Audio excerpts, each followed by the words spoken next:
বন্ধুরা, জানো তো আজকে আমাদের এখানে শতাব্দীরা এসেছিলেন। সেই মাথার চুলটা পুরো হাইলাইট করা, ভালোই লাগছিল। দূর থেকেই দেখলাম ভালোই লাগছিল, মানে চুলটা খুব তো সবসময় ফাঁপা চুল তো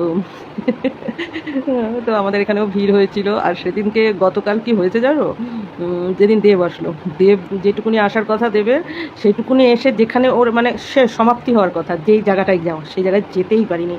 এত ভিড় যে গাড়ি ঘুরিয়ে অন্য জায়গায় নিয়ে যেতে হয়েছে। মানে চলে গেছেন, ওই অবধি আর যেতে পারিনি। মানে স্টার্টিং থেকে ঠিক আছে, কিন্তু যত এগিয়েছে তত ভিড়টা বেড়েছে। এবার সবাই জানে যে একটা জায়গায় গিয়ে থামবে, মানে র্যালিটা শেষ হবে, সেখানে গিয়ে উনি একটু বক্তৃতা দেবেন। সেখানে না যেতে পেরে গাড়ি ঘুরিয়ে অন্য জায়গায় চলে গেছে, বোধহয় টাকপাড়া না ঠাকুরনগর সব জায়গায় চলে গেছে।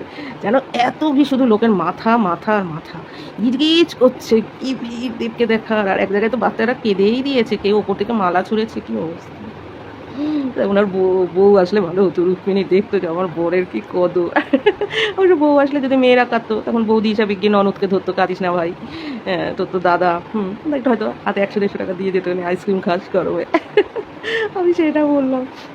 তো আমার একটা বন্ধু একটু তৃণমূল করে, আমি বললাম এই তোমার সাথে ফটো কোথায়, দেবের? বলে হ্যাঁ দেবের সাথে তুলবো কেন? বলছি ও আচ্ছা, দেবের সাথে তুলবে কেন? যখন কোনো ওই আসবে, মেয়ে আসবে নায়িকা, তার সাথে তুলবে। বলছি তা অনেকেই আছে বেশ, সব নায়িকাদের সাথে ছবি তুলে রাখছে, একটা মানে এত ভিড়ের মধ্যেও নিজের ছবি তুলে রাখছে, মানে পার্টির লোকে বলে ওই তো মেয়ে পাঠানোর জন্য তুলছে, নিজেরাই নিজেদের মধ্যে বলে ওই তো মেয়ে বউ দিয়ে দেখে পটানোর জন্য ছবি। বলে মেয়েরা মেয়েদের শত্রু, আমি তো দেখি ছেলেরাই ছেলেদের পিছনে কাঠিটা দেয়। যেই দেখে একটা ছেলে একটা মেয়ে জোগাড় করতে পেরেছে। আসলে এখন মেয়েদের সংখ্যা কম, ছেলেদের আয় ইনকাম নেই, শুধু রাজনীতির সোর্সে যায়, আর তার মধ্যে ল্যাঙ্গালিঙ্গি খাচ্ছে, জেল হয়ে যায়, হাজত হয়ে যায়, নেতা মন্ত্রীরা খুন করে ফেলে দেয়, সে কত কিছু হয়ে যায়। তো এর জন্যই না একটা মেয়ে পেলে ওরা সাধারণত বন্ধু বান্ধবকে জানায় না, ভাবে যদি ওটাকে মানে হাতটা নিয়ে নেয়। কারণ একটা সিলেক্ট করা তো কঠিন ব্যাপার, অনেক কিছুর মধ্যে থেকে একটা মোটামুটি সিলেক্ট করলে তারপরে সেটাকে যদি হাতড়ে নিয়ে নেয়, এই জন্য কোনো ছেলেই জানায় না, জানো তো, নিজের অতি ক্লোজ বন্ধুকেও জানায় না যে আমার সাথেও যদি হাতড়ে নিয়ে নেয় বা কান ভাঙচি দিয়ে দেয়। যেমন আগেকার দিনে বিয়ে শাদীর ব্যাপারে কান ভাঙচি দিয়ে দিত, সেরকম জানো তো মেয়েদের সংখ্যা কমে যাওয়া, তো মেয়েদের ডিমান্ড বেড়ে গেছে। শুধু তাই না, আবার আজকাল দেখা যাচ্ছে না বিয়ের পরেও মেয়েরা এর ওর সাথে ভেগে যাচ্ছে। দেখা যাচ্ছে দেওরের সাথে, পাড়ার দেওরের সাথে, বরের সহকর্মীর সাথে বা রাজমিস্ত্রির সাথে। এগুলো একটা লজ্জার ব্যাপার না?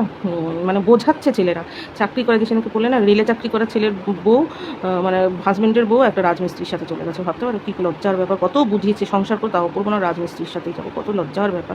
রাজমিস্ত্রি বলে না, অন্য ছেলের সাথে যাবো, কত লজ্জার ব্যাপার না? তো এর জন্যই এখন ছেলেরা মানে সহজে বউকে এত ফ্রন্ট সাইডে নেয় না। যদি চলে যায় একেবারে সংসারটা তো ঘাটটার মধ্যে এসে পড়বে না, কত লজ্জার ব্যাপার।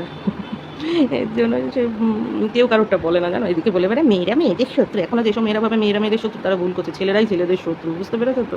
ছেলেরাই ছেলেদের পিছনে কাটে দিয়ে বেড়াচ্ছে, যে তুই যে তার একটা মেয়ে না পাস, আমার বউও থাকবে, আমার সাইডেও থাকবে, তোর একটাও থাকবে না। সবাইকে ওই করে বেড়াচ্ছে যাতে তোর তুই মাছি মার বসে বসে, তোর যেন না হয়। সবাই এক একজনের পিছনে যা বলে না কথা, হাসতে হাসতে